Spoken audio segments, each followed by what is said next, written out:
Keputusan hidupmu yang berharga kembali kepadamu. Waktu berlalu cepat, tak kusangka kau lampaui harapku. Sama-sama memandang keindahan karyamu,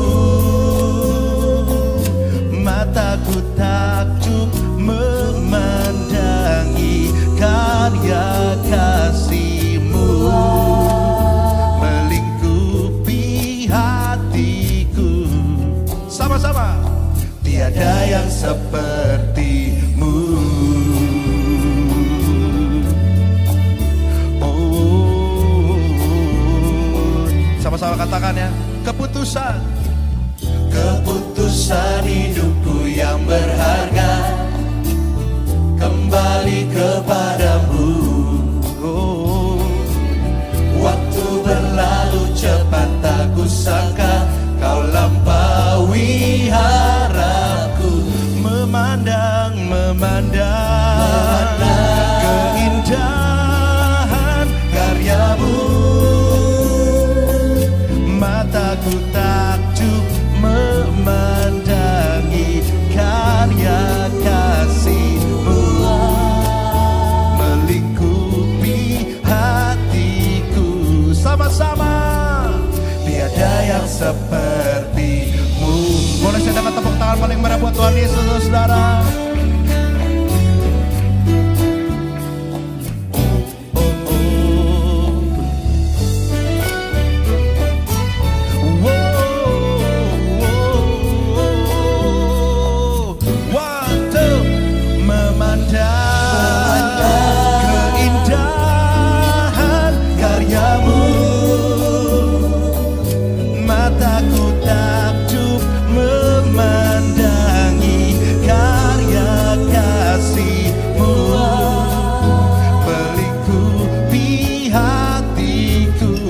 Sekali lagi sama-sama, amin. 1, 2, 3.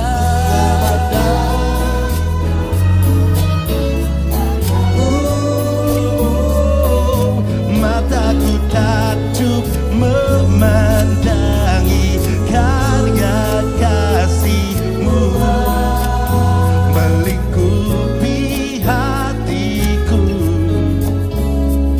Tiada yang seperti-Mu, tiada yang seperti-Mu, tiada yang seperti-Mu, tiada yang seperti-Mu. Saudara-saudara masih semangat gak sih? Saya nggak dengar saudara-saudara semangat. Coba kita ulang sekali lagi, Cen. Bantuin Cen lagunya, Cen. Jreng. Memandang. Come on.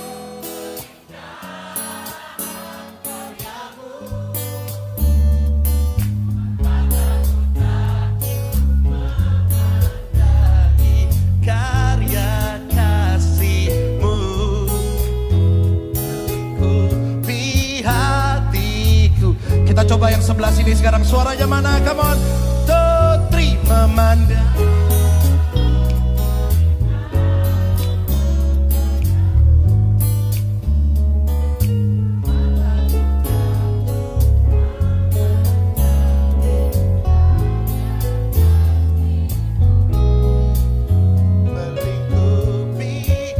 Sebelah sini sama-sama, oke? Semua siap?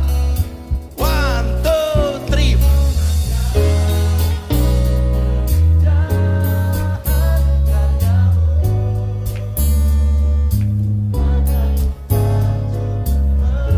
Memandangi karya kasih-Mu, melingkupi hatiku. Sama-sama lebih keras, amin. Come on. 1, 2, 3. Memandang keindahan karyamu, mataku takjub memandangi karya kasih-Mu, melingkupi hatiku.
pribadi yang abadi. Sama-sama.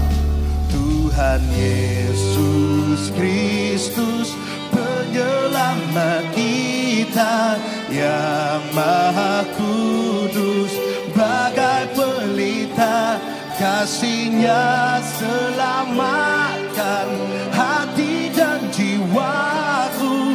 Padamu Tuhan kami percaya. Yang sudah diselamatkan katakan amin.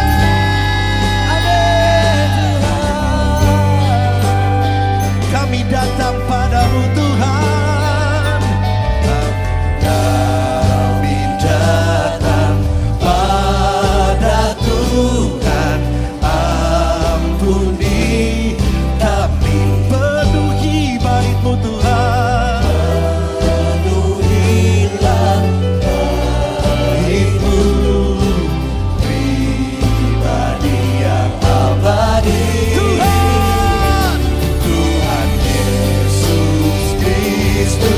Penyelamat kita yang maha kudus, bagai pelita kasih-Nya selamatkan hati dan jiwaku. Padamu Tuhan kami percaya. Haleluya. Kami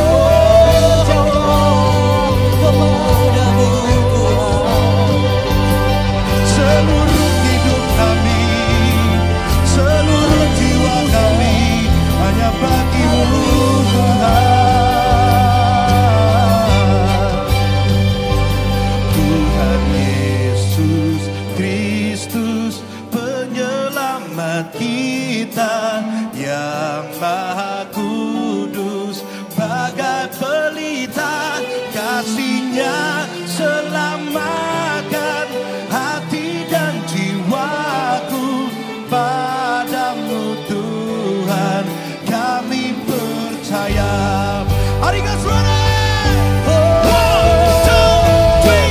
Tuhan Yesus Kristus, penyelamat kita yang maha kudus, bagai pelita kasih-Nya selamatkan hati dan jiwaku. Padamu Tuhan kami percaya. Kasih-Nya selamatkan hati dan jiwaku.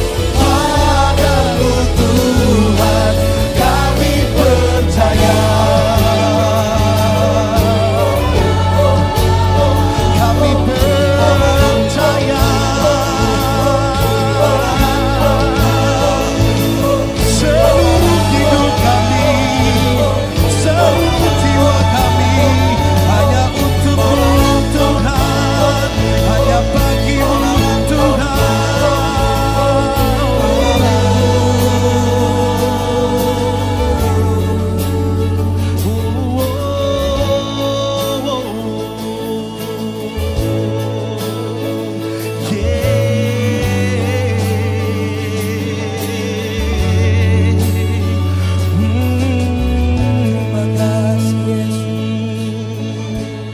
katakan Tuhan Yesus Kristus, penyelamat kita, maha kudus, bagai pelita kasih-Nya selamat hati dan jiwaku. Padamu Tuhan kami percaya. Tuhan, katakan, come on. Tuhan Yesus Kristus, penyelamat kita yang maha kudus, bagai pelita kasih-Nya selamatkan hati dan jiwaku. Padamu Tuhan kami percaya.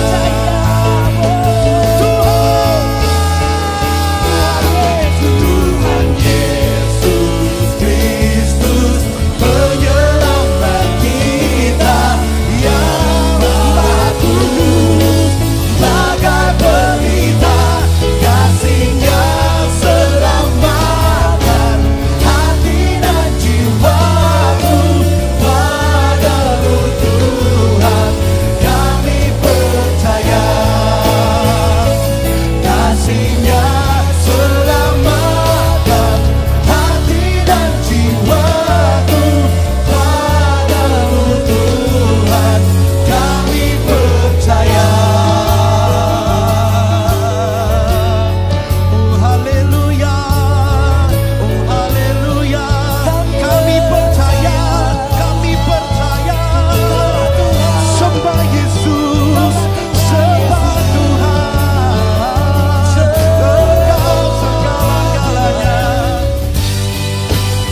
bersamakan di bumi di surga. Come on. Di bumi dan di surga Kau tetap Rajaku, dan kami pun terjaga. Kau dekat raja.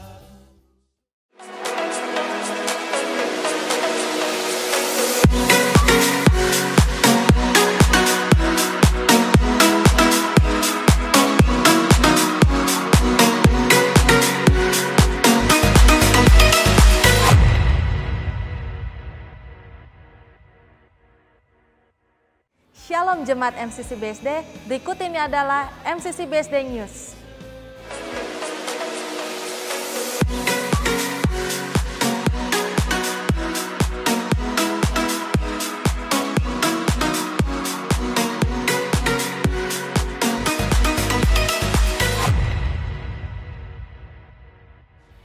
Minggu depan, ibadah raya online kita akan dilayani oleh Pesta Rasa Buas yang akan tayang jam 9.30 pagi dan jam 5 sore. Link sudah dibuka 15 menit sebelum ibadah dan masih dibuka 10 menit setelah ibadah agar jemaat dapat saling menyapa dan berkomunikasi. Menorah Stars Online juga tayang melalui Church Online platform kita setiap hari Minggu jam 8.30 pagi dan jam 4 sore. Untuk perempuan hebat MCC BSD, ada program baru yang sangat memberkati dan menginspirasi Anda, Women's Talk, yang akan tayang melalui Church Online platform kita setiap hari Selasa jam 10 pagi.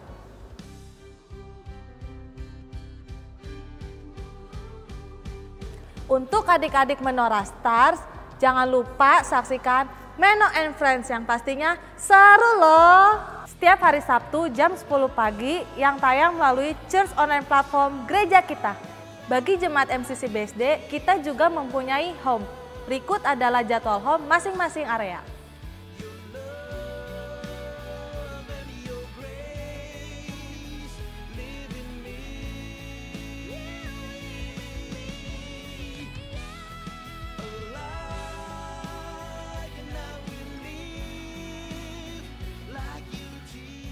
Bagi jemaat yang belum terdaftar dalam home, bisa menghubungi Pesta Rasa Buas di nomor berikut.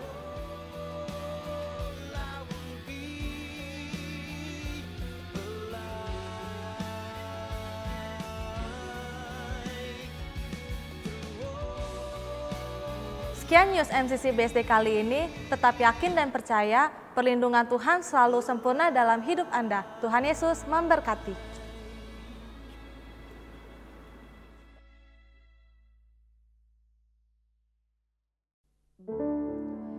Shalom jemaat Tuhan MCC BSD, karena anugerah dan kasih karunia Tuhan, hari ini kita ada sebagaimana kita ada. Kita akan bersuka dalam hadirat Tuhan di ibadah raya online minggu ini. Sebelumnya mari kita bersatu di dalam doa. Bapa, kami sungguh bersyukur untuk anugerah-Mu, karena kasih karunia-Mu kami ada sebagaimana kami ada. Kami bersuka cita karena Engkau Tuhan. Dan hari ini kami siap Tuhan dalam hadirat-Mu lebih lagi.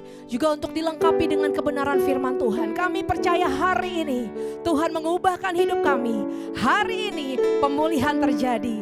Dan hari ini kebaikan Tuhan dinyatakan. Terpujilah nama-Mu Tuhan. Di dalam nama Yesus kami berdoa. Haleluya. Amin. Baik jemaat Tuhan, siap bersuka cita dalam hadirat Tuhan. Amin.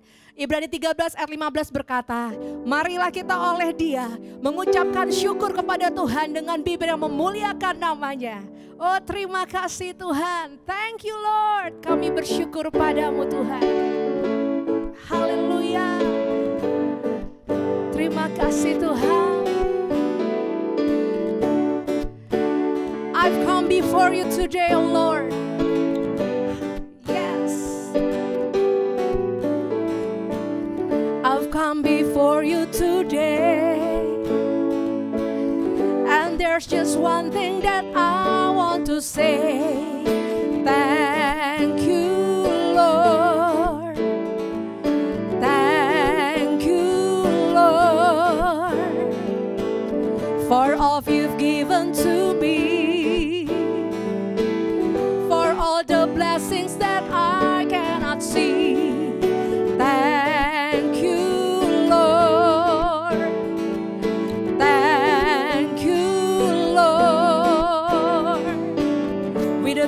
grateful heart, with a song of praise, with an outstretched arm, I will bless your name. Thank you, Lord.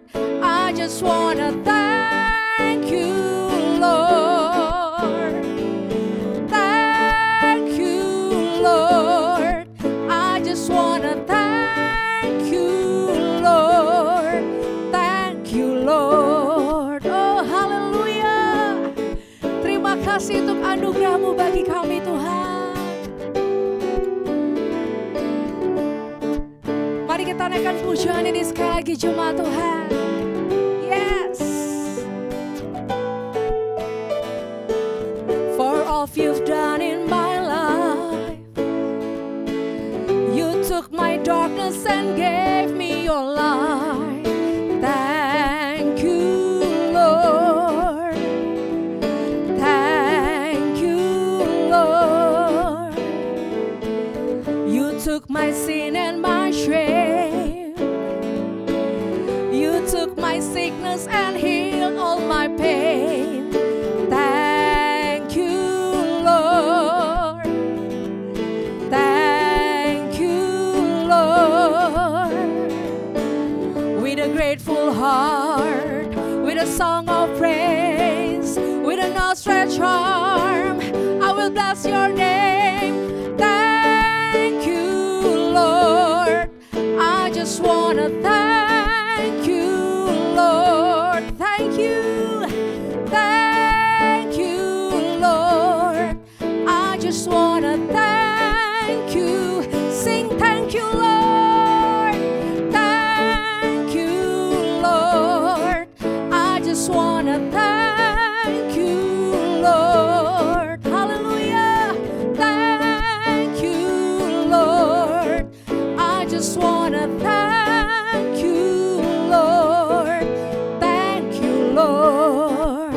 Oh, we thank you, Lord. Yes.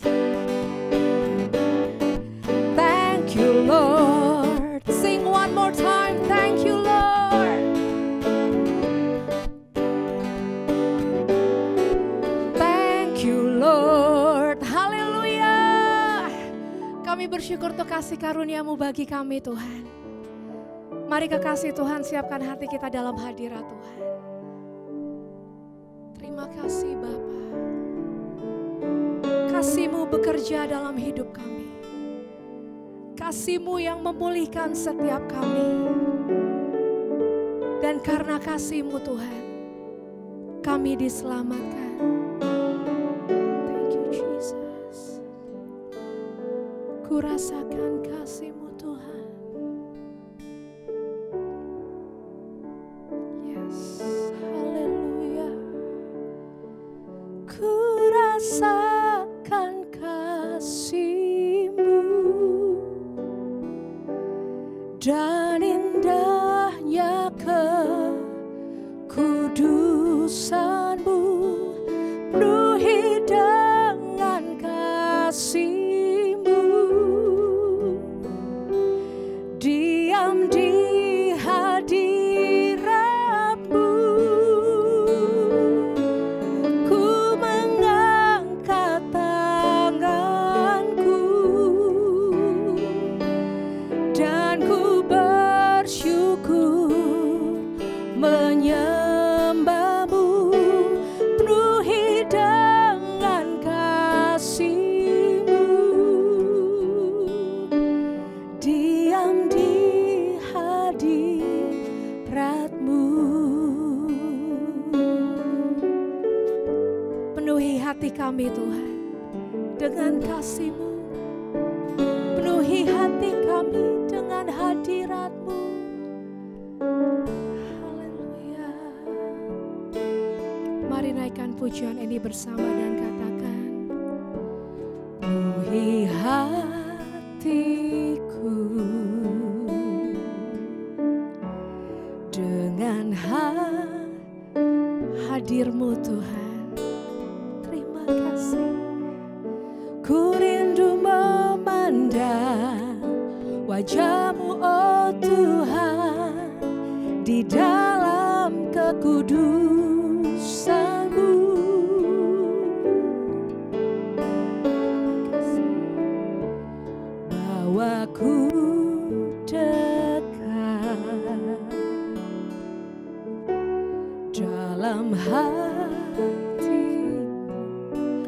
Terima kasih Tuhan. Ku rindu mendengar suara-Mu oh Tuhan di tempat kudus-Mu sekarang. Ku rasakan kasih-Mu dan indahnya kekudusan-Mu, penuhi dengan kasih-Mu, diam di hadirat-Mu. Ku mengangkat tanganku dan ku bersyukur menyembah-Mu, penuhi dengan kasih-Mu, diam di hadirat-Mu. Haleluya, diam di hadirat-Mu.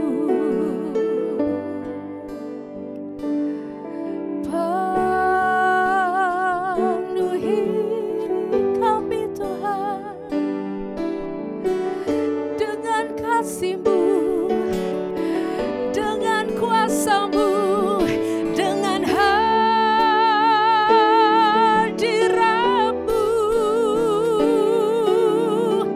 Haleluya, haleluya. Terima kasih Tuhan. Kami sembah, kami tinggikan Yesus Tuhan. Haleluya, haleluya. Sebab Engkau baik Tuhan dalam hidup kami. Sebab kasih-Mu tidak pernah berkesudahan. Sebab Engkau Tuhan yang tidak pernah menyerah atas hidup kami. We give you thanks, oh Lord. Terima kasih Tuhan.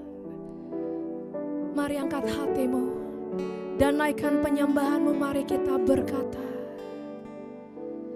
ku rasakan kasih-Mu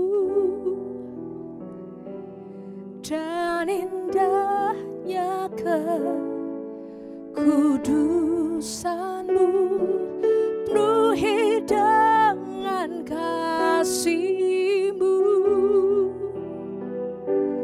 diam di hadirat-Mu. Ku mengangkat tanganku dan ku bersyukur menyembah-Mu, penuhi dengan kasih-Mu, diam di hadirat-Mu, penuhi dengan kasih-Mu, diam di hadirat-Mu.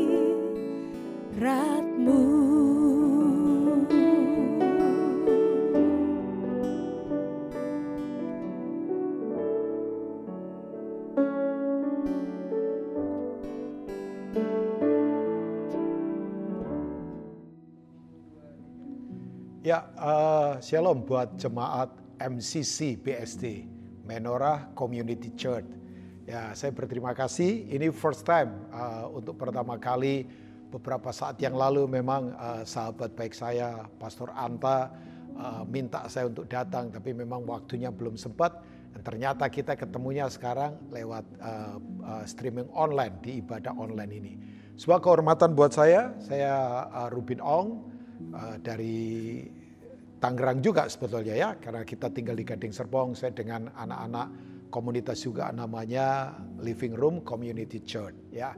Nah, saya bersyukur untuk hari ini bisa berbagi dengan Bapak Ibu semua. Tentunya ada di rumah ataupun mungkin Bapak Ibu sedang ada di satu tempat. Sebuah kepercayaan buat saya untuk berbagi. Percayalah, saya tidak mau datang dengan merasa bahwa saya paling pinter, saya paling jago, saya paling hebat, sama sekali enggak. Saya tidak mau datang dengan hati seperti itu. Nah, sebagai pelayan, sebagai minister, sebagai hamba Tuhan, saya ingin mengingatkan kita untuk kita yuk kembali lagi kepada kekuatan yang memang Tuhan mau. Saya tahu ini adalah masa di mana sekarang sedang terjadi krisis kesehatan. Tapi toh sekarang impact-nya, dampaknya bukan hanya di krisis kesehatan saja. Tapi kita tahu sekarang sudah mulai mengarah ke krisis ekonomi. Bahkan kemudian sekarang di krisis keuangan. Ada beberapa orang yang tabungan sudah mulai keluar. Usaha sekarang masih belum bisa lancar seperti yang lalu. Nah, semua lagi digoncang, tapi saya yakin di atas semuanya itu percayalah Tuhan tetap pegang kendali dalam kehidupan. Yang percaya katakan amin. Nah, saya ingin membaca Bapak Ibu semua. Kan kita tahu di Alkitab ada kitab nabi-nabi besar, ada 4, yaitu Yeremia, kemudian Yesaya, Yeskiel, dan satunya adalah kitab Daniel. Nah, kitab-kitab ini kebanyakan menubuatkan apa yang akan terjadi in the future, nanti di masa depan. Ya, salah satunya adalah kitab Daniel. Bahkan ada orang menyebut dengan istilah ini kitab yang berisi apokaliptik. Nah, kita tahu apokaliptik apa? Penyingkapan sesuatu rahasia yang akan terjadi, sudah terjadi, akan terjadi, bahkan di depan itu akan segera digenapi. Nah, saya ingin membacakan kita kitab Daniel pasal 11. Saya sekali lagi tidak merasa bahwa saya mampu, saya bisa, sekali lagi tanpa Tuhan saya tidak bisa apa-apa. Tapi kita tahu bahwa di pasal 11 ini adalah nubuatan tentang dari era zaman Antiochus sampai kemudian eranya Antikris. Ya, kita sudah ada di depan mata. Sampai saya harus katakan hampir semua nubuatan tentang tanda-tanda umum akhir zaman sudah digenapi. Kan akhir zaman ada beberapa tanda. Tanda umum, tanda khusus, dan kemudian tanda ajaib.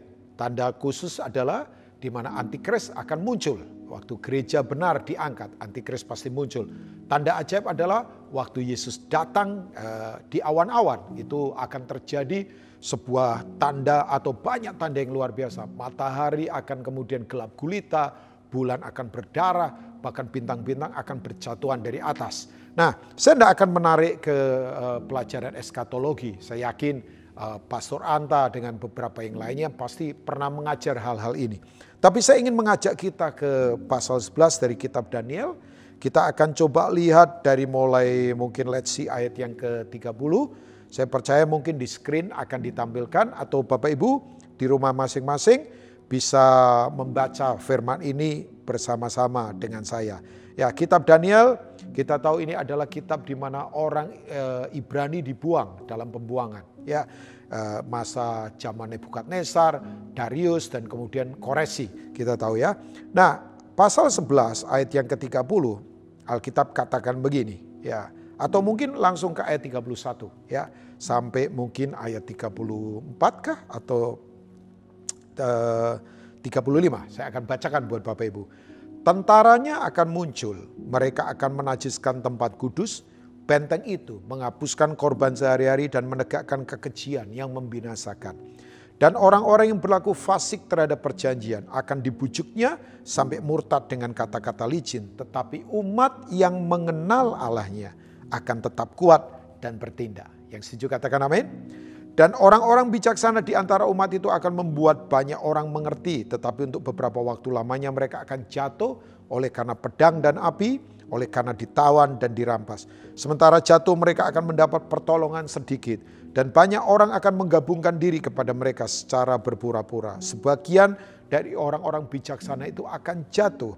Supaya dengan demikian diadakan ini, saya suka kata ini, pengujian, penyaringan dan pemurnian di antara mereka sampai pada akhir zaman. Sebab akhir zaman itu belum mencapai waktu yang telah ditetapkan. Amin buat firman Tuhan. Nah, Alkitab sudah ingatkan bahwa di hari-hari terakhir akan terjadi penyaringan, pemurnian, dan kemudian pemangkasan. Ya, Supaya gereja memang akan menjadi gereja yang murni, gereja yang tulus. Kalau orang berkata, Pak Rubin, dalam pelayanan yang paling sulit apa? Ya, saya harus katakan yang paling sulit bukan waktu merintis jemaat ketika tidak ada fasilitas, walaupun itu sulit. Yang paling sulit bukan waktu pelayanan misalnya ke daerah terpencil yang semuanya terbatas, walaupun itu sulit. Tapi buat saya yang paling sulit adalah ini dia, menjaga kemurnian hati di mana motivasi kita tetap terjaga. Saya bersyukur saya ada di tengah-tengah network kerjasama dengan hamba-hamba Tuhan yang orang-orangnya punya ketulusan kemurnian. Ya, itu bahasa aslinya ya bahasa Ibrani dipakai kata tamam, artinya bening, tidak ada kepentingan apapun. Nah, pemurnian tujuannya adalah supaya kita tetap murni di hadapan Tuhan. Dan Alkitab berkata begini, bahwa memang sebagian besar, sebagian akan pada jatuh. Ya, Alkitab berkata bahkan orang-orang bijaksana itu akan jatuh, bayangkan. Kalau Tuhan ingatkan kita, padahal nanti loh akan, walaupun sekarang ini kita sudah di era itu. Ya, itu karena Tuhan sayang kita, mengingatkan kita untuk di masa-masa seperti ini, yuk Bapak Ibu kembali kepada prinsip yang kuat. Nah, kalau kita baca tadi di ayat 31, tentaranya itu di situnya kecil. Ini berarti tentara kerajaan kegelapan. Kalau Alkitab bicara tentang tentara, ya berarti bicara tentang apa? Tentang peperangan. Kalau Alkitab berbicara tentang senjata-senjata, kemudian tentara, anak panah, itu konteksnya adalah konteks peperangan. Nah, kita sekarang ada dalam peperangan yang kita hadapi, Bapak Ibu ya. Peperangan dengan semua hal yang ada di sekitar kita, bayangkan. Hal-hal yang tidak kelihatan seperti virus kah, krisis kah, depresi kah. Tapi sekali lagi, Tuhan mau kita kembali kepada prinsip yang kuat. Nah, kalau kita lihat kembali lagi di ayat yang ke-31, ya, bahwa tentaranya akan muncul, mereka akan menajiskan tempat kudus. Tempat kudus talking about our heart. Itu bicara hati. Saya tidak bilang tempat kudus adalah gedung gereja. Ya, artinya gedung hanya alat saja. Toh sekarang gedung belum bisa dipakai. Ya, tapi kembali lagi bahwa tempat kudus adalah our heart, hati kita. Ya, itu adalah pusat kehidupan. Hati berasal dari kata kardia kan. Dari kata itu muncul istilah kardio. Orang exercise supaya jantung kehidupannya sehat. Nah, itu hati. Makanya kalau hati tercemar, semuanya berantakan. Saya mau tetap jaga hati saya dalam kehidupan. Nah, kemudian apalagi? Ya, tempat kudus benteng kan. Kalau bentengnya kemudian dinajiskan, semua selesai dalam kehidupan. Tapi juga begini, korban sehari-hari dihapuskan. Itu bicara tentang keintiman kita dengan Tuhan. Ya, kalau saya bilang keintiman, gak hanya sekedar nyanyi, tapi sebuah sikap hati yang bergantung total pada Tuhan dalam segala keadaan dan pada setiap keadaan. Saya tidak setuju kalau orang berkata, orang nyanyi lagu rohani itu rohani, belum tentu. Orang nyanyi lagu rohani belum tentu rohani. Kalau hidupnya tidak membangun kesadaran bahwa 24 jam Tuhan bersama dengan hidupnya. Nah, itu dia, bahwa korban sehari-hari akan dihapuskan. Dan kemudian begini, menegakkan kekejian yang membinasakan. Orang makin keji sekarang, halalkan segala cara untuk dapatkan sesuatu menguntungkan dirinya. Nah, saya berdoa Bapak Ibu, ini virus yang mengerikan, lebih daripada virus pandemik yang sekarang ada. Kalau ada dari kita yang kena virus ini Bapak Ibu, yuk cepat-cepat kembali kepada prinsip firman Tuhan. Nah, tapi Alkitab berkata ini ayat 32, orang-orang yang berlaku fasik terhadap perjanjian, kekristenan bukan bicara tentang cara-cara agama, tapi kekristenan adalah cara hidup untuk kita taat pada perjanjian. Karena Allah kita adalah Allah yang punya perjanjian. Ya, Dia mau supaya kita taat, Dia mau supaya kita kudus, itu perjanjian. Karena begini, perjanjian kan dua pihak yang melakukan bagiannya masing-masing. Ada agreement, persetujuan dari dua belah pihak. Tuhan melakukan bagiannya selalu terbaik, tidak usah khawatir. Dia pasti menyertai kita, Dia pasti memberkati kita. Cuman bagian kita apakah kita kerjakan, yaitu kudus, taat, sungguh-sungguh punya hati yang tulus di hadapan Dia. Nah, begitu. Kalau orang kemudian melanggar perjanjian, yang terjadi begini, akan dibujuknya sampai murtad dengan kata-kata licin. Kata-kata licin apa? Ya hoax ini, ya rumors sekarang lewat media misalnya. Banyak orang kemudian begini, gampang diprovokasi, bayangkan. Makanya saya berkata, coba sekarang orang ditakut-takutin, tidak perlu lagi pakai senjata. Pakai informasi saja yang ada di tangan kita. Kalau saya belum berkata, sekarang teroris tidak perlu nodongkan pakai senjata. Ya, pakai kata-kata yang mengadu domba, melemahkan, ya kan, semua kata-kata yang tidak ada dasar yang kuat, ya. Ya, semuanya bisa membuat semua kondisi jadi berantakan, bayangkan. Ya, dibujuk dengan kata-kata licin sampai murtad. Nah, murtad itu bukan pindah agama kan sebetulnya. Murtad itu kalau pindah agama kan sebenarnya begini, murtad dari agama lama, bertobat di agama baru kan. Dan kekristenan not talking about religion. Ya, kekristenan bukan bicara agama kan, kekristenan bicara cara hidup dan gaya hidup. Jadi begini, murtad itu definisinya Yesus dahsyat banget. Bangsa ini memuliakan aku dengan bibirnya, tapi hatinya menjauh daripadaku. Itu sindrom kemurtatan. Jadi mungkin orangnya masih Kristen mungkin, masih kebaktian, masih nyanyi haleluya mungkin. Tapi kalau hatinya jauh dari Tuhan, itu tanda-tanda bahwa dia lagi digiring kepada kemurtatan. Saya berdoa jemaat yang ada di MCC ini, Menorah Community Church, yuk kita kembali mengenal Tuhan segenap hati. Karena ayat berikutnya berkata begini, tetapi, kalau kata-kata tetapi berarti beda yang dari di atas itu. Yang najis, yang kemudian begini, keji, kita beda. Tetapi kan opposite word itu, kata-kata ya opposite spirit, roh yang berbeda. Ya. Alkitab berkata begini, bahwa tetapi umat yang mengenal Allahnya akan tetap kuat dan bertindak. Wow, saya percaya kalau kita mengenal Dia, kita akan tetap kuat dan bertindak. Yang percaya katakan, amin. Nah, dari ayat ini saya coba akan breakdown beberapa hal saja Bapak Ibu ya, tanpa menggurui. Kata mengenal, katakan mengenal Bapak Ibu di rumah masing-masing. Mengenal, mengenal itu berasal dari kata namanya yada. Nah, ternyata yada itu punya arti, ada dua sebetulnya yang saya ingin bagikan. Tanpa saya merasa bahwa saya tahu dan sebagainya, enggak. Tapi yang pertama begini, kata yada itu ditulis di perjanjian lama, bayangkan. Ada 946 kali. Banyak banget. Coba, satu kata kalau diulang sekali saja penting banget. Satu kata saja di Alkitab penting sekali kan Bapak Ibu. Titik koma saja penting, tidak boleh dihapus. Apalagi ini 946 kali. Kenapa ditulis begitu? Karena begini, sesuatu yang diulang-ulang itu indikasinya penting kan.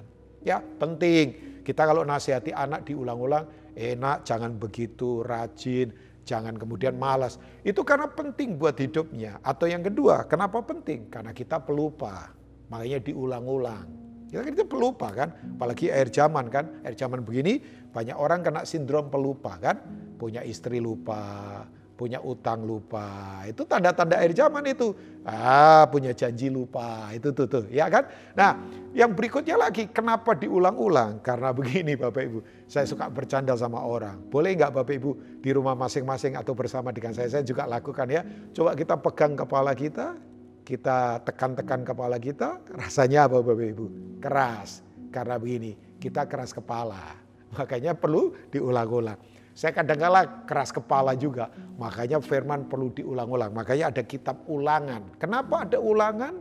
Ada ulangan karena memang ada ujian, ada examination, ya kan? Kenapa perlu ujian? Karena akan naik kelas. Semua yang naik kelas butuh kemudian namanya exam kan.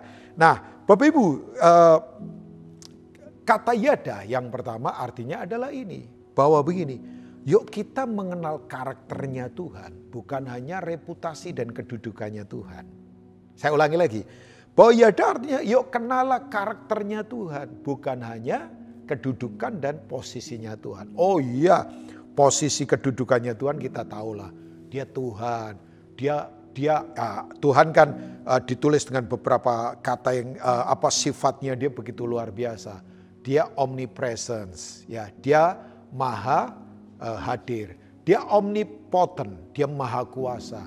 Dia omniscient, dia maha tahu. Wow, Tuhan itu maha hadir, maha kuasa, maha tahu, dan juga dia adalah El-Elyon, maha tinggi kan. Ya, itu kita tahu itu kata-kata itu kan. Tapi begini, jangan hanya kita kenal kedudukannya, posisinya, jelas dia Tuhan. Tapi apakah kita kenal karakternya dia? Nah, kata mengenal dalam bahasa perjanjian baru menggunakan kata ginosko. Ya, ginosko itu adalah mengalami pengalaman bersama Tuhan. Ya, Artinya apa?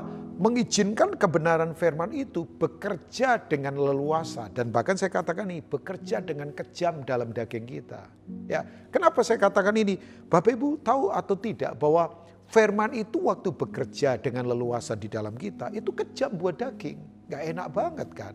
Coba, kok gak enak Pak Rupin? Oh iya, yang lain bisa korupsi, kita gak boleh. Yang lain bisa selingkuh, kita tidak boleh.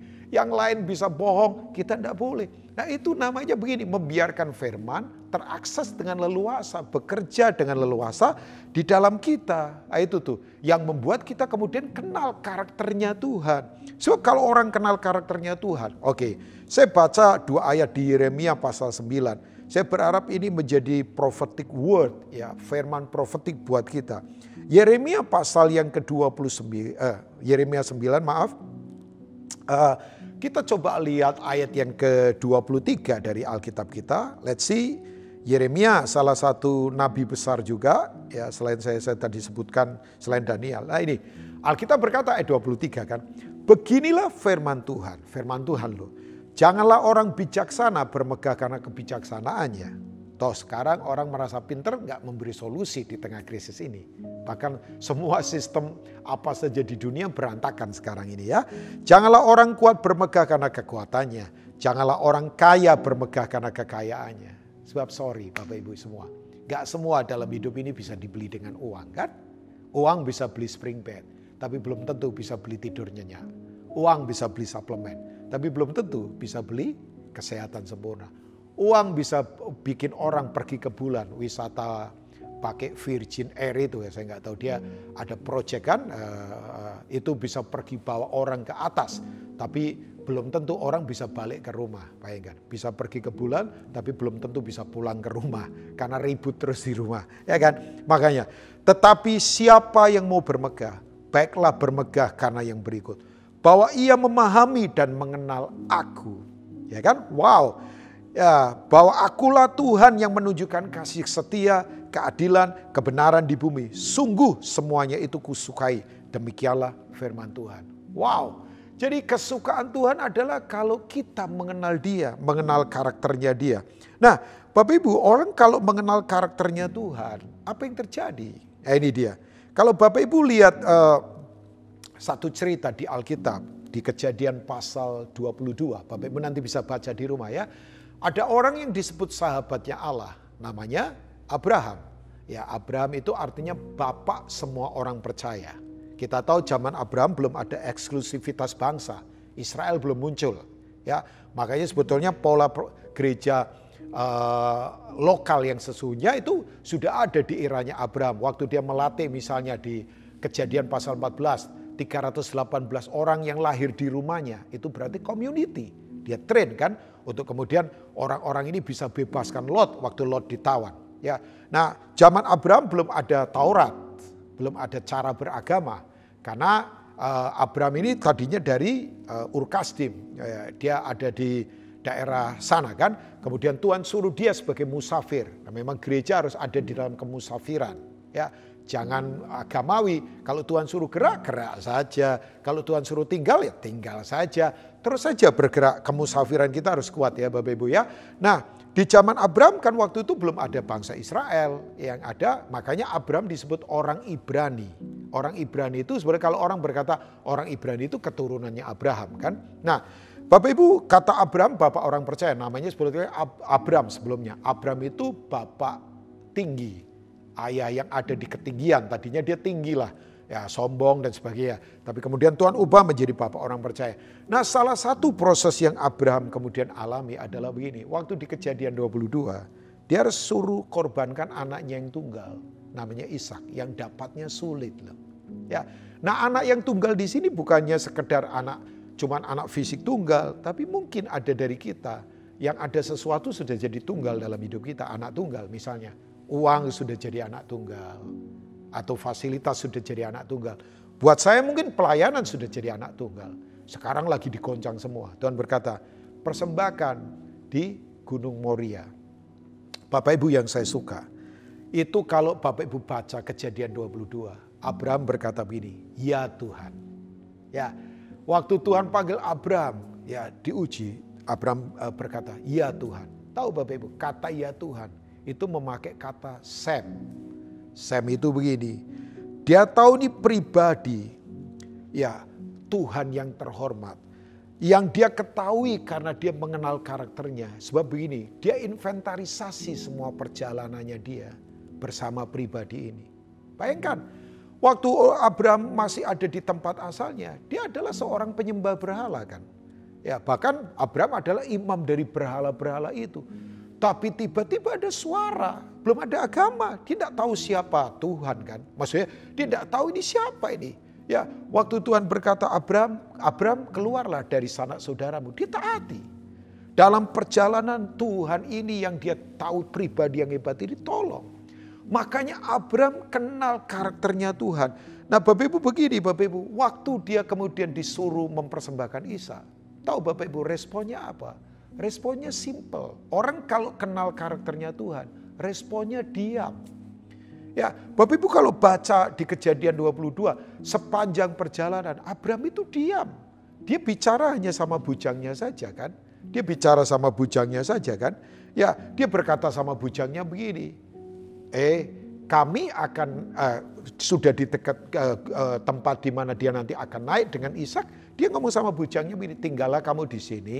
Kami akan sembahyang, nanti kami akan kembali. Aneh kan kata itu. Seharusnya kan begini, kami itu jamak kan, kita semua tahu. Saya dan Ishak akan sembahyang. Nanti kami kembali. Yang dikorbankan jelas kan Ishak Bapak Ibu. Tapi kok nanti kami kembali, jamak lagi. Wow, seharusnya kan begini, kalau orang tidak paham ini Bapak Ibu ya, nggak mengenal karakter Tuhan. Kami akan sembahyang, nanti aku pulang. Tapi enggak, kami akan sembahyang, kami nanti akan kembali lagi. Karena dia paham karakter dari pribadi ini Bapak Ibu. Makanya kemudian saya sadar begini, orang kalau enggak mengenal karakter Tuhan, gampang ngomel, gampang bersungut, gampang salahkan keadaan. Makanya betul, orang kalau mengenal karakternya Tuhan, tandanya adalah begini, bahwa dia tahu semua proses yang ada ini tujuannya bukan untuk menghancurkan. Enggak. Tapi justru akan mengangkat kita makin dewasa. Yang setuju katakan amin. Walaupun ini sharing ini tidak gampang. Bahwa tujuannya adalah bukan menghancurkan kita. Tidak pernah Tuhan hancurkan kita, percayalah. Tuhan mau angkat kita. Makanya respon kita mesti simple. Respon yang tidak ngomel. Orang kalau mengenal karakternya Tuhan, responnya lain dalam kehidupan kan. Responnya benar. Nah, betul memang, betul. Saya setuju kalau orang berkata begini nih. Bahwa begini, masalah tidak pernah mengubah kita kan. Siapa bilang masalah mengubah kita? Ada orang begitu punya masalah, lari ke psikotropika misalnya, lari ke dugem misalnya, lari ke pesta pora. Berarti masalah tidak mengubah dia. Tapi respon yang benar terhadap masalah, nah itu yang mengubah dia. Makanya di tengah krisis ini saya yakin pasti ada hal-hal ajaib yang akan Tuhan kerjakan. Pasti ada hikmat yang akan Tuhan berikan. Nah Bapak Ibu kembali lagi, yuk kenali karakternya dia. Yang berikutnya, orang kalau mengenal karakternya Tuhan, sekali lagi, dia tidak akan ngomel, dia tidak akan salahkan apapun dalam kehidupan ini. Yuk, jangan salahkan keadaan. Wah ini gara-gara dia ini, ini gara-gara pemerintah. Jangan salahkan siapapun. Saya percaya Tuhan tetap pegang kendali dalam kehidupan kita. Yang setuju katakan amin? Yes. Jadi yang pertama, bahwa yada artinya begini, kita tidak hanya kenal tahu posisi kedudukannya Tuhan, oh jelas dia maha tinggi yang tadi saya katakan El-Elyon, dia omnipotent, dia maha kuasa, dia omnipresent, dia maha hadir, dia omniscient, dia maha tahu. Tapi kita harus kenal karakternya dia, bergaul erat dengan dia. Yang kedua, kata yada, tidak hanya kita kenal karakternya Tuhan, tapi begini, Tuhan mau kenal karakter kita. Ya kan? Tuhan mau kenal dan mengalami karakter kita. Ya Bapak Ibu. Makanya betul saya punya prinsip gini. Iman itu punya dua sisi kan. Ya ada dua sisi dalam iman. Kita percaya sama Tuhan. Itu sisi kita. Tapi pertanyaannya. Tuhan percaya enggak sama kita? Percaya dalam tanda petik ya. Ya apakah Tuhan mempercayai karakter kita? Tuhan mempercayai kesetiaan kita? Tuhan sungguh-sungguh dalam tanda petik, bukan Tuhan gak maha tahu, Tuhan maha tahu Bapak Ibu. Ini saya pakai bahasa manusia ya Bapak Ibu ya. Nah Bapak Ibu, kalau saya baca ada ayat yang sampai hari ini membuat saya tetap takut gemetar. Ada di Matius 7. Yuk kita lihat ya, kalau Bapak Ibu kadang-kala orang suka takut-takuti orang lain pakai ayat ini. Ya, tapi perlu gemetar Bapak Ibu membaca ayat ini. Ini berkenaan dengan akhir zaman. Bukan setiap orang yang berseru kepadaku Tuhan, Tuhan akan masuk ke dalam kerajaan surga. Melainkan dia yang melakukan kehendak Bapakku yang di surga. Pada hari terakhir banyak orang akan berseru kepadaku Tuhan, Tuhan. Yang saya tadi katakan, cuma tahu kedudukannya Tuhan. Ya, ini berarti kecelakaan pemahaman tentang siapa Tuhan. Saya berharap jemaat MCC nggak begini ya Bapak Ibu ya. Bukan setiap orang yang berseru kepadaku Tuhan, Tuhan. Saya ke ayat 22. Pada hari terakhir banyak orang akan berseru kepadaku Tuhan, Tuhan. Bukankah kami bernubuat demi namamu, mengusir setan demi namamu, dan mengadakan banyak mujizat demi namamu juga? Ini golongan orang-orang karismatik ini. Golongan orang-orang seperti saya misalnya ya. Ya coba. Nah ini dia, pada waktu itulah aku akan berterus terang kepada mereka dan berkata, aku tidak pernah mengenal kamu. Enyalah daripadaku kamu sekalian pembuat kejahatan. Jadi ternyata yang di atas itu hanya agamawi saja tadi. Coba, ya kan? Coba isunya adalah isu pengenalan. Yang saya kagum, Tuhan itu baik banget. Pada waktu itulah aku akan berterus terang. Nanti dia akan berterus terang. Tapi dia sudah beritahu sekarang. Aneh kan? Nanti aku akan berterus terang, tapi dia sudah berterus terang sekarang. Itu tandanya dia ingatkan kita karena dia baik Bapak Ibu. Yuk, ini soal keselamatan tidak main-main. Isunya adalah begini, karena aku tidak mengenal engkau. Nah, tanda orang mengenal Tuhan adalah begini.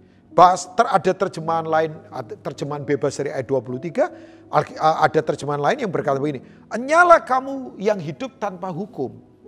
Atau melanggar hukum firman. Nyala kamu yang hidup tanpa hukum. Tadi saya sudah katakan, Tuhan kita Tuhan perjanjian. Nah orang kalau keluar dari hukum, berarti begini. Ya itu tadi, hidupnya akan kemudian begini. Mengalami kebinasaan karena keluar dari firman Tuhan kan Bapak Ibu ya. Nah Bapak Ibu mari begini. Orang Kristen sebetulnya jangan takut hukum. Tapi tidak boleh jadi orang hukuman. Ya taati hukum-hukum kehidupan. Praktekkan itu dalam kehidupan. Ya, kita tidak perlu takut sama hukum kan. Kalau hidup benar tidak perlu takut. Karena hukum diberikan supaya orang hidup tertib kan. Hukum kasih misalnya. Hukum kalau dilanggar semua berantakan. Misalnya hukum gravitasi. Kalau Bapak Ibu lompat, misalnya ada orang lompat dari lantai sekian puluh ya jatuh ke bawah, mati. Karena dia melanggar hukum gravitasi. Hukum kasih misalnya. Hukum kasih jangan dilanggar. Ya, keluarga mau banyak uang, keluarga mau banyak fasilitas, kalau ribut terus di dalam, ya nggak ada sukacita buat apa. Ya, itu berarti hukum kasih dilanggar. Nah kembali Bapak Ibu semua, Tuhan mau kita begini, melakukan yang Dia mau. Makanya betul, Tuhan mau kenal kita. Makanya isu tadi, kenapa diusir tadi? Diusir, karena begini, melakukan kejahatan. Ya, saya percaya jemaat MCC adalah jemaat yang akan tetap melakukan kebenaran. Karena ini kekuatan kita. Yang saya kagum kembali ke cerita Abraham tadi saya tuntaskan Bapak Ibu. Abraham itu selesaikan rencana Tuhan sampai akhir. Saya berpikir begini, saya akan segera tutup dengan ini. Saya berpikir begini, Ishak itu waktu itu teenager. Mungkin usia 16 tahun kira-kira ya. Coba dia kan rasa ini waktu dia tanya sama papanya. Kayu ada, api ada, korbannya mana Pak? Ya, saya percaya begini Bapak Ibu. Ishak sudah curiga, ini korbannya pasti dia. Loh kalau dia kemudian takut, ya orang namanya mau disembeli loh. Itu betul-betul kalau di mezbah Bapak Ibu, tulang dipatahkan, dipotong-potong, dibakar loh. Ya, makanya kalau penyerahan anak sekarang enak, ya kan? Penyerahan anak di gereja enak, pakai seragam, AC-nya dingin, diiringi piano, ya kan? Pendetanya ngomongnya lembut. Kalau penyerahan anak zaman Abraham, betul-betul ada di mezbah loh bayangkan. Ya kan? Udah itu dapat sertifikat lagi. Sertifikatnya bisa buat kredit rumah lagi. Enggak lah, bercanda saja ya Bapak Ibu ya.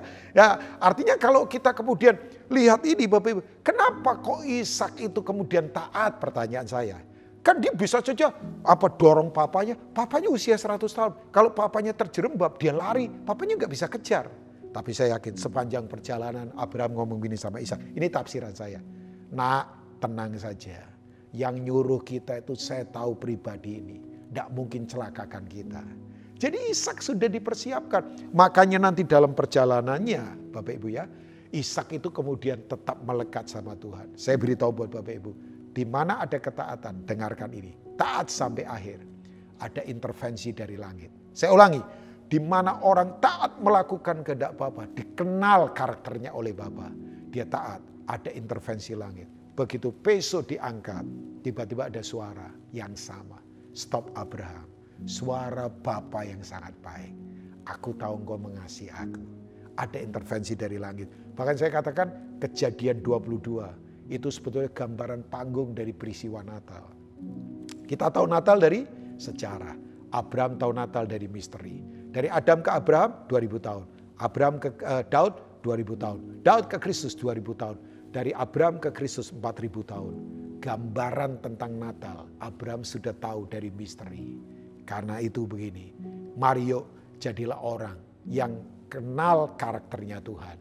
Tapi juga dikenal dan dialami karakternya oleh Tuhan. Tuhan memberkati Bapak Ibu semua. Izinkan saya berdoa untuk jemaat ini. Mari kita berdoa bersama. Hamba berdoa buat jemaatmu yang ada di MCC BSD. Tuhan jamah kami, tetap kuatkan kami. Kami mau tetap yada denganmu. Tidak hanya kami tahu posisi Tuhan, tapi kami kenal karakter Tuhan. Tandanya kami punya respon yang benar. Berkati umatmu yang lemah dikuatkan, yang sakit disembuhkan. Kami kembalikan semua untuk kemuliaan namamu. Di masa seperti ini kami mau tetap melekat hanya kepadamu. Demi nama Tuhan Yesus, kuatkan setiap kami umatmu. Haleluya. Amin. Tuhan memberkati Bapak Ibu. Saya yakin bahwa firman Tuhan yang disampaikan oleh hambanya hari ini memberkati kita semuanya. Saya ucapkan terima kasih untuk Bapak Rubin Ong yang telah melayani firman untuk jemaat MCC BSD. Kiranya Tuhan semakin memberkati pelayanan Bapak. Dan jemaat Tuhan, hari ini saya ingin mengajak kita bersama-sama untuk kita bersatu dalam doa, kita bersyafaat dan kita akan terima berkat dari Tuhan. Mari kita berdoa. Terima kasih Bapak yang baik, kami mengucap syukur hari ini Tuhan buat ibadah yang telah berlangsung dengan baik. Biarlah pujian penyembahan kami menjadi korban yang harum di hadapan Tuhan. Juga pewartaan firman Tuhan menjadi benih yang bertumbuh di dalam hati kami semuanya. Sehingga juga berbuah berkali-kali lipat dalam kehidupan kami. Kami berdoa bersama-sama hari ini untuk bangsa Indonesia. Tuhan tolong bangsa kami supaya terus penyertaan Tuhan, roh takut akan Tuhan Engkau berikan kepada bangsa kami. Mulai dari pemimpin negara kami, presiden dan wakil presiden, para pejabat, para menteri, sampai ke lingkungan RW dan RT. Tuhan tolong Kau yang menyertai kami semuanya. Juga kami berdoa supaya virus corona makin ditemukan obatnya, vaksinnya, sehingga virus ini bisa dihancurkan dan bisa dihilangkan dari dunia bahkan di Indonesia. Terima kasih Tuhan Yesus, Engkau juga memberkati pemimpin kami Gembala Sidang dan Wakil Gembala Sidang, Pak Pendeta Nathanael dan juga Bapak Davi Makimian serta keluarganya, supaya Tuhan terus memakai pelayanan mereka semuanya menjadi berkat bagi MCC. Terima kasih Tuhan, kami juga berdoa untuk kota Tangerang dan sekitarnya, supaya kebangunan rohani terjadi di wilayah kami. Banyak orang mendatangi Tuhan, mencari wajah Tuhan, mereka bertobat dan sungguh-sungguh menjadi murid-murid Kristus yang bergerak menyelesaikan misi Tuhan dalam kehidupan kami. Terima kasih Tuhan, Engkau juga sertai bagi jemaat-Mu yang sakit Tuhan sembuhkan, bagi jemaat-Mu yang membutuhkan pekerjaan supaya Tuhan berikan tingkap-tingkap langit dibuka, berkat turun atas keluarga mereka, juga mereka yang bergumul di dalam kehidupan keluarga suami istri. Tuhan, tolong Tuhan, Engkau yang mendatangi mereka menjamah, memberikan jalan keluar. Terima kasih Tuhan Yesus, inilah doa-doa kami percaya Engkau telah mendengar. Mari jemaat Tuhan, angkatlah kedua tanganmu, terima berkat Tuhan, diberkatilah kesehatanmu, diberkatilah pekerjaan dan bisnismu, diberkatilah studi anak-anakmu. Apapun yang kau lakukan di dalam nama Tuhan Yesus Kristus akan Tuhan buat berhasil. Engkau akan terus naik, tidak pernah turun, jadi kepala dan bukan ekor. Dan berkat yang kau aminkan hari ini akan benar-benar menjadi milik bagianmu jika engkau melakukan perintah Tuhan Allahmu dengan setia. Maka terimalah berkat dari Bapa yang baik lewat Tuhan Yesus Kristus dan juga Roh Kudus yang ada dalam hati kita. Kiranya menyertai kita semuanya mulai hari ini sampai Maranatha Tuhan datang kali yang kedua. Terimalah berkat Tuhan di dalam nama Tuhan Yesus Kristus. Haleluya. Sampai jumpa pada minggu depan. Tuhan Yesus memberkati. Hidupmu yang berharga kembali kepadamu. Waktu berlalu cepat, aku sangka kau lampaui harapku. Sama-sama memandang keindahan karyamu.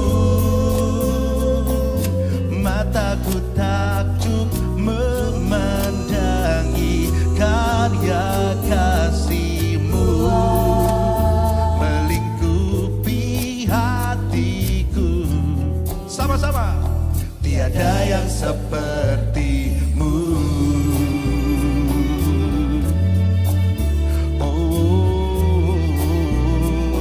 Sama-sama katakan ya, keputusan hidupku yang berharga kembali kepadamu. Waktu berlalu cepat, aku sangka kau lampaui harapku. Memandang keindahan karyamu. Mataku takjub memandangi karya kasih-Mu, melingkupi hatiku. Sama-sama, tiada yang seperti-Mu. Boleh saya dapat tepuk tangan paling merah buat Tuhan Yesus, saudara.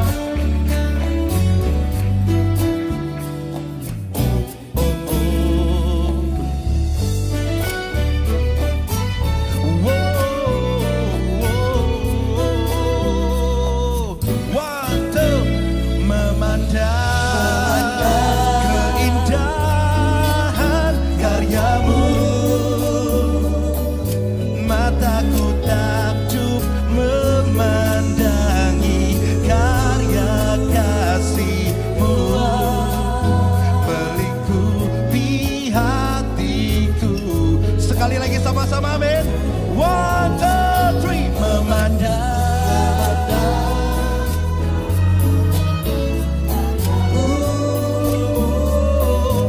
Mataku takjub memandangi karya kasih-Mu, melingkupi hatiku.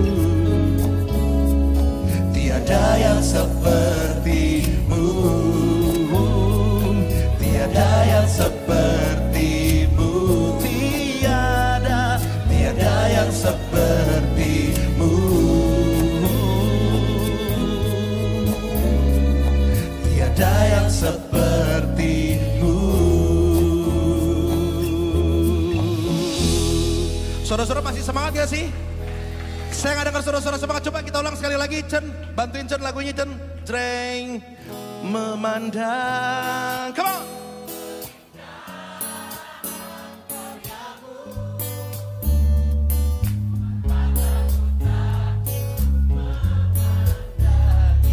Karya kasih-Mu, melingkupi hatiku. Kita coba yang sebelah sini sekarang. Suaranya mana? Come on. 2, 3. Memandang.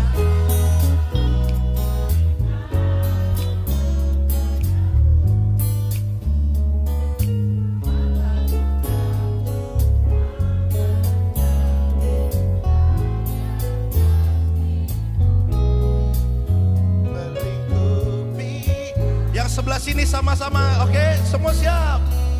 1, 2, 3.